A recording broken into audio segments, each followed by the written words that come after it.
boa tarde. Meu nome é Carlos e eu faço parte da União das Sociedades Espíritas Intermunicipal de Campinas, órgão ligado à União das Sociedades Espíritas do Estado de São Paulo. E hoje vamos tratar um pouco de um tema bem importante para a doutrina espírita. Vamos trazer aqui um tema de O Livro dos Espíritos, lembrando que ele é o primeiro das 5 obras consideradas fundamentais para a doutrina espírita. E tal obra ela é dividida em 4 partes. Vamos pegar um tema aqui da terceira parte, que são as leis morais. O tema escolhido, na verdade, é o capítulo 1, a lei divina ou natural. Vamos relembrar aqui, inicialmente, que essa terceira parte do Livro dos Espíritos ela é dividida em 12 capítulos. O primeiro deles, quando trata da lei divina ou natural, é mais um sentido de conceituação do que seriam essas leis, do que seria essa lei divina, do que seria essa lei natural. Já o 12º capítulo, Perfeição Moral, é mais uma espécie de conclusão de todas essas 10 leis que estão no meio desses conceitos iniciais e desse resultado. Então, para entendermos ali essa terceira parte, precisamos definir o que é a lei divina ou natural. E é dela que vamos tratar um pouco. Primeiramente, como definição, lei divina ou natural nada mais é do que a lei de Deus. Lei de Deus que, conforme o capítulo vai se desenvolvendo, os Espíritos respondem que ela é mais ou menos igual em todos os mundos, se aplicando de acordo com a necessidade de progresso e entendimento de cada uma das civilizações. Mas aqui no nosso planeta, ela é colocada em prática de maneira uniforme. Ela já existia da maneira como ela existe, desde que o nosso mundo passa a existir.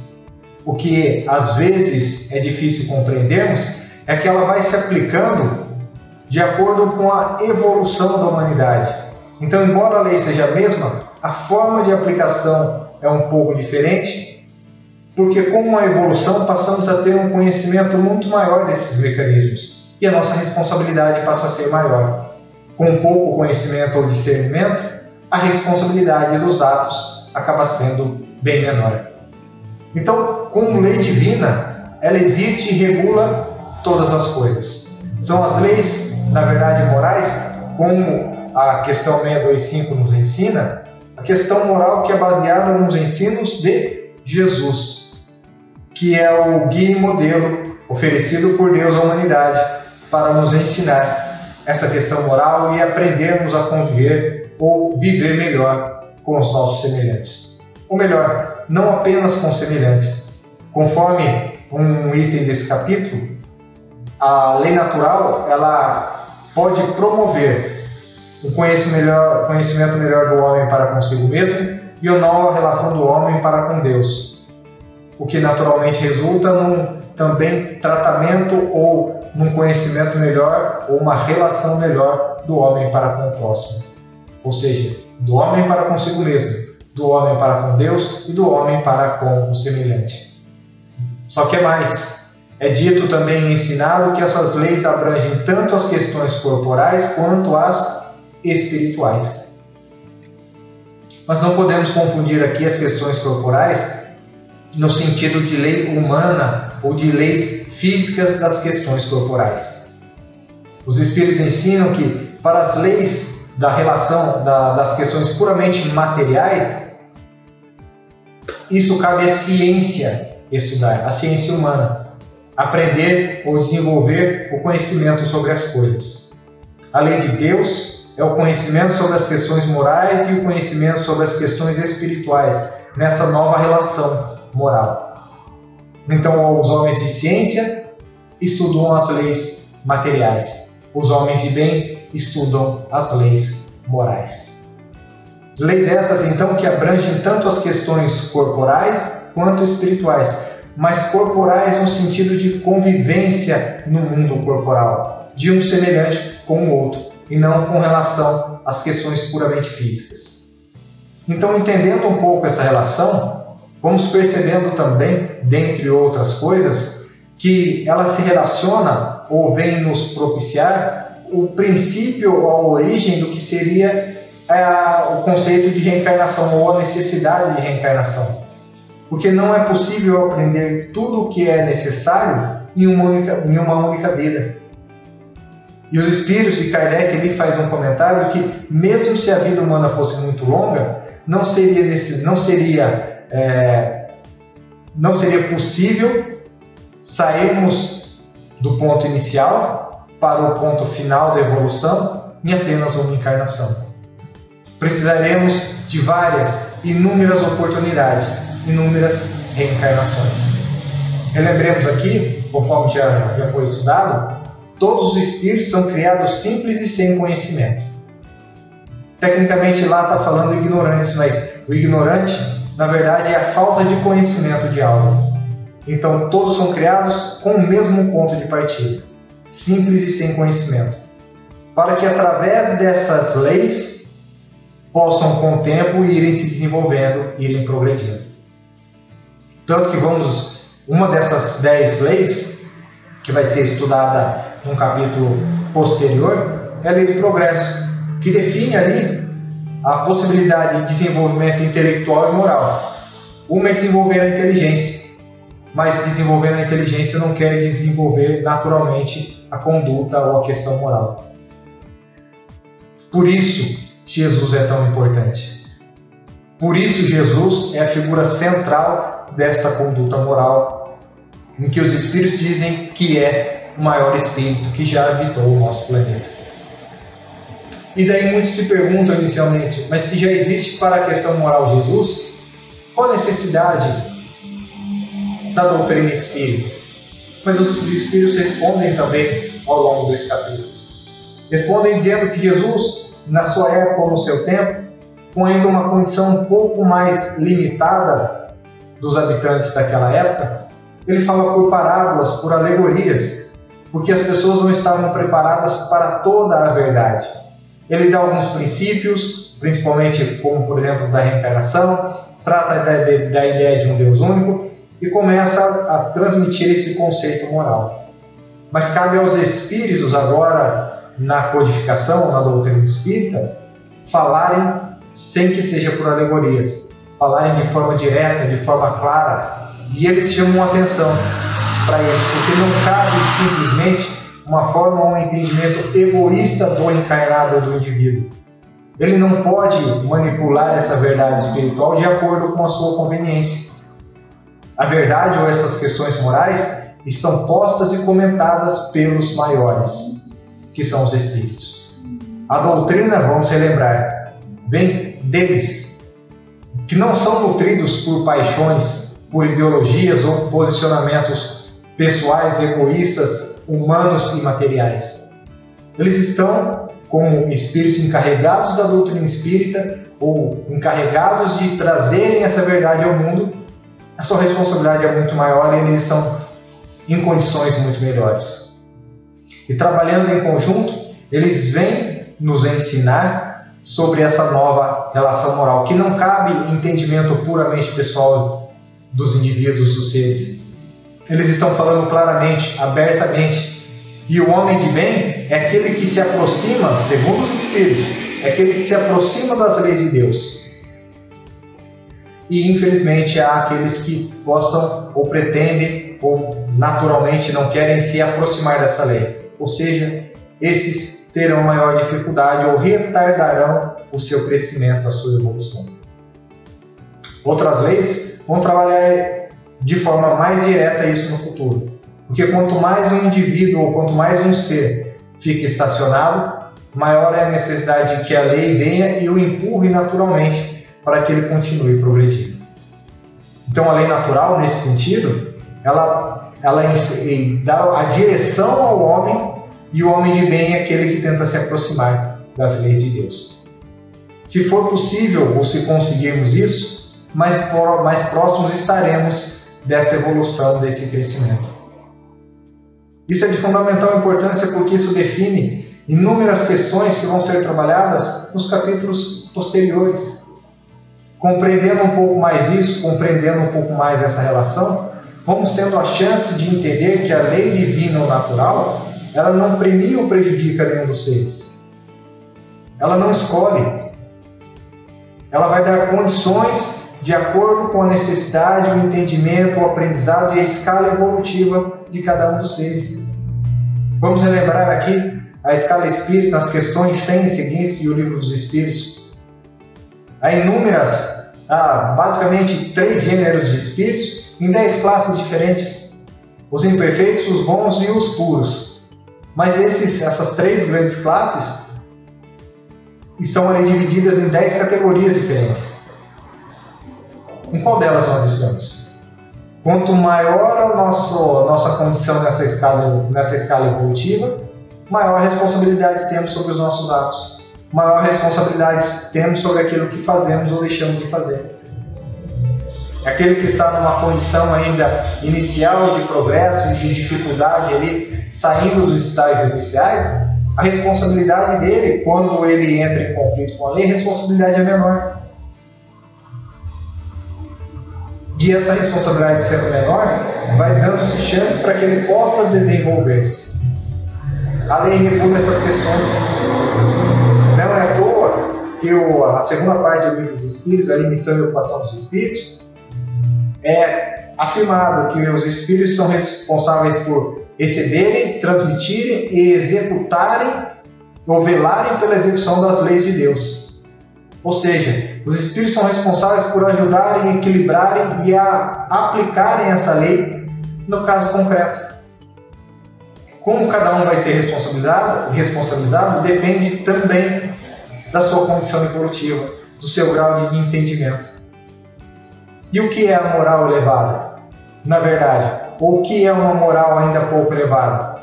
Repetimos, quanto mais próximos da lei de Deus, da virtude, quanto mais próximos de praticarmos o bem, maiores condições ou maiores chances teremos de estar em equilíbrio com essas leis. E muitos perguntam, mas qual o parâmetro? O próprio capítulo nos ensina.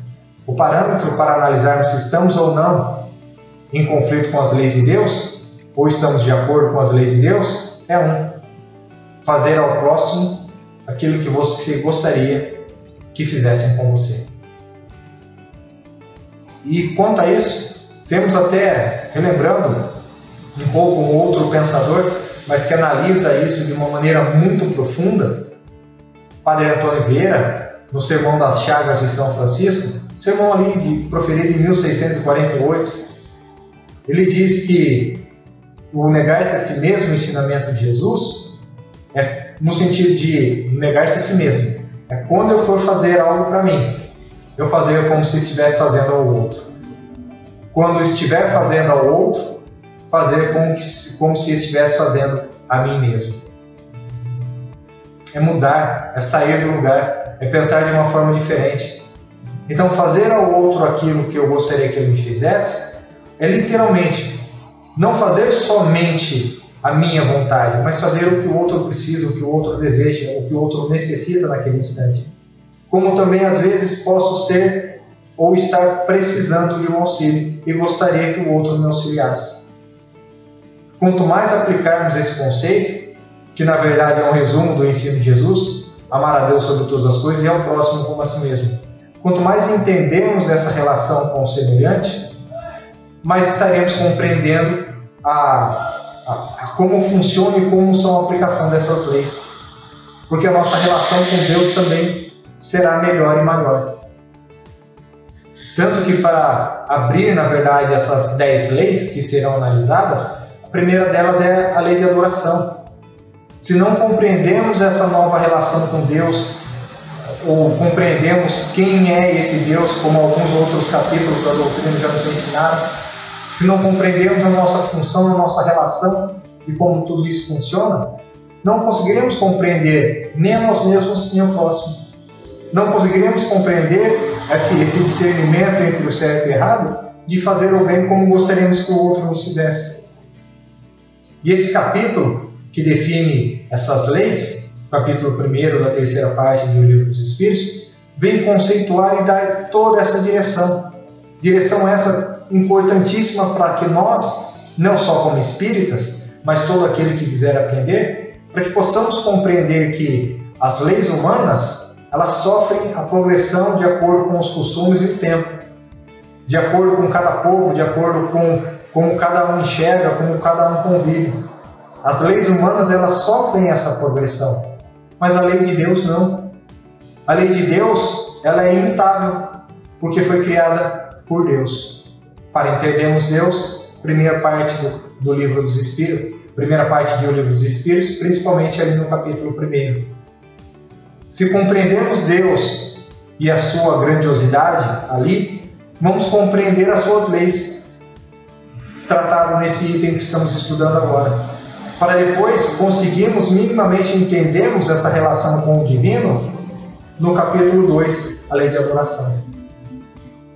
Quanto mais então compreendermos que as leis humanas elas vão evoluindo, mas as leis de Deus são imutáveis e que elas vão se aplicando de acordo com o nosso aprendizado, o nosso progresso, mais tranquilidade, paciência, mais confiança e fé teremos a chance de ter na nossa vida. É um esforço pessoal que demanda tempo, demanda encarnações, demanda inúmeras encarnações, mas que nos dão uma direção segura a partir de agora, nos dão uma direção segura de que vamos conseguir cumprir com as nossas responsabilidades. E de certo modo isso não é tão difícil. Perguntado ainda adiantando um capítulo futuro, perguntado por Allan Kardec sobre a possível felicidade ou infelicidade do mundo, se seria possível no mundo corporal, os espíritos respondem numa resposta simples e curta. Com relação às questões da vida material, é a posse do necessário. Com relação à questão moral, é consciência tranquila. E com relação à questão religiosa, a fé no futuro. Então os espíritos respondem que para certa felicidade, posse do necessário, consciência tranquila e fé no futuro. A posse do necessário é cada um aprender a viver com o necessário para a atual encarnação. Por isso não é possível dizer ou categorizar ou definir o que é necessário ou não para o outro. Precisamos aprender a definir o que é necessário, a posse material para nós mesmos. E a segunda parte da resposta, a consciência tranquila, é porque só vamos conseguir ter essa consciência tranquila se a nossa vida moral estiver razoavelmente equilibrada. Se for possível aplicarmos essas leis, se formos possível convivermos razoavelmente bem com o semelhante. Se conseguirmos fazer isso, naturalmente a nossa consciência estará tranquila. E a terceira parte, a fé no futuro, é literalmente o que deveria ser o pensamento, o entendimento de todas as pessoas que lidam com as questões religiosas. A fé no futuro não diz respeito somente à vida espiritual, que é sim uma questão importante. Como vamos sair daqui e a nossa confiança no porvir, a confiança além da questão corporal, que seremos felizes ou infelizes de acordo com o que fizemos enquanto estávamos encarnados. Mas além disso, a fé no futuro é pensar nas outras encarnações também. Fazer o máximo possível aqui, reconciliando com o inimigo, acertando as condutas da vida, tendo certa consciência tranquila, aprendendo a perdoar, aprendendo também a pedir perdão, para que as relações sejam mais saudáveis. Levaremos um peso, a nossa bagagem, vamos colocar assim, será muito mais leve na vida espiritual e para a próxima encarnação estará muito mais leve ainda. Então, compreendendo um pouco mais desse conceito do que é a lei divina natural, que ela existe, sempre existiu e vai regular todas as relações, mais uma vez, que vai regular a relação do homem para consigo mesmo, a relação do homem para com Deus e do homem para com o semelhante, abrangendo as questões espirituais e corporais. Se compreendermos isso e entendermos que ela vai ser aplicada de acordo com a nossa condição evolutiva, o nosso entendimento, e que estaremos mais próximos dela a partir do momento em que fizermos ao semelhante o que gostaríamos que o outro nos fizesse, teremos melhores condições de entender não apenas a doutrina espírita, teremos a condição de sermos melhores cristãos. Ou como diz o livro dos médiuns, ali no capítulo 3 da primeira parte, teremos condição de sermos espíritas cristãos, que são os reconhecidos pela sua transformação moral. Então o espírita tem a condição de se transformar moralmente e ter a confiança na vida futura, não só na vida espiritual, mas nas futuras encarnações. Porque sabe ou reconheceu que o momento atual, na verdade, é um resultado de vidas anteriores, de encarnações anteriores. Somos o resultado hoje de outras vidas e podemos, a partir do momento atual, construirmos as vidas futuras. A lei divina é isso. É aprendermos a conceituar não somente Deus, mas nos localizarmos em meio a tudo isso, entendendo como essa lei funciona e como ela se aplica. Como ela se aplica na nossa vida, independentemente de nossa vontade. Porque o livre-arbítrio é isso, é liberdade de escolha. Mas precisamos compreender que tenho liberdade de escolher, mas o resultado não depende da minha escolha. Depende da minha ação, depende do que foi feito. Então tenho o direito de escolher, mas preciso compreender que o resultado é com base na ação. É plantar coisas boas para colher coisas boas. Se plantarmos desequilíbrio, vamos colher desequilíbrio. E a lei divina vem regular todas essas relações, vem regular todas essas condições de vida. Para compreender de forma mais, vamos falar assim, completa ou perfeita, é necessário estudar essas 10 leis para entender o capítulo 12, a perfeição moral. Mas a doutrina espírita nos oferece isso, que possamos então, com esses conhecimentos espíritas, da doutrina, ensinado pelos espíritos, sem paixões, dos espíritos sem paixões, sem ideologias, sem pensamentos humanos, que possamos compreender essa lei que se aplica à nossa vida, para que possamos perder essa vontade, esse desejo, às vezes, de aplicarmos a lei de acordo com a nossa vontade, o nosso entendimento. Não, está lá nesse capítulo. É para que o homem, a missão do Espiritismo é ensinar sem alegoria, trazendo essas verdades para que o homem não se confunda mais. Então não vamos conseguir compreender essas leis divinas tentando aplicá-las de acordo com o nosso ponto de vista. Precisamos compreender o que os Espíritos nos ensinaram. E compreendendo isso, vamos ter essas relações muito melhores, não somente pessoais, mas repetindo novamente, teremos uma nova relação com Deus, uma nova relação com o semelhante, uma nova relação com todo esse ambiente natural, para que possamos, cada vez mais, sermos pessoas e espíritos melhores, que é essa a nossa função no mundo, nos tornarmos pessoas e espíritos melhores, progredindo dia a dia, de acordo com essa lei, para que um dia possamos alcançar a condição de espíritos puros. Enquanto isso não acontece, vamos trabalhando, tentando, com erros e acertos, às vezes equívocos e algumas virtudes, vícios e virtudes, mas tentando transformar tudo isso para que sejamos moralmente melhores. E o homem de bem é isso, é aquele que estuda as leis de Deus. Se estudarmos e aplicarmos, com certeza conseguiremos chegar a um resultado muito melhor. E possamos então, com isso, entendermos e aplicarmos para que seja possível cada vez mais termos esse conceito de felicidade, buscarmos esse conceito de felicidade para que a nossa vida seja cada vez mais equilibrada, em contato e reconhecendo o divino que existe acima de tudo isso. Que Deus nos abençoe e proteja. Fiquem todos com Deus.